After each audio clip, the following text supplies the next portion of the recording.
দেখো টুনটুনি আপু, পরিশ্রম করি আমরা, কিন্তু তারা খাওয়ার বদলে একটা যদি খায় তার চারটা নষ্ট করে, এগুলা মেনে নেওয়া যায় না এবং কি এর প্রতিশোধ আমাদেরকে নিতেই হবে, যে করে হোক না কেন। ভাবি, তুমি সত্যি কথা বলেছো, আমাদের একটা না একটা কিছু করতে হবে। এতদিন আমরা ভয় পেয়েছিলাম, এখন আর ভয় পাবো না। আমার কাছে একটা বুদ্ধি আছে, তোমরা শুনবে?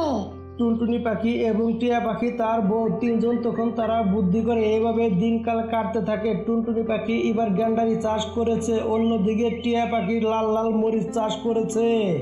এবারের বুদ্ধিটা খুবই ভালো হয়েছে টুনটুনি আপু, তোমার ক্ষেতে গ্যান্ডারি চাষ করেছো এবং কি আমার ক্ষেতে আমি লাল লাল মরিচ চাষ করেছি। এবার কালো কেওয়ার বাচ্চা, গরিব বাচ্চা দেখবে কোথা থেকে পেট ভরে তারা খাবার খায়, এবার তারা উচিত শিক্ষা পাবে। টিয়া পাখি ভাই, তুমি সত্যি কথা বলেছো, এবারকার বুদ্ধিটা আসলে খুবই ভালো হয়েছে। এবার বুঝবে খিদার মজা কাকে বলে, কষ্ট কাকে বলে।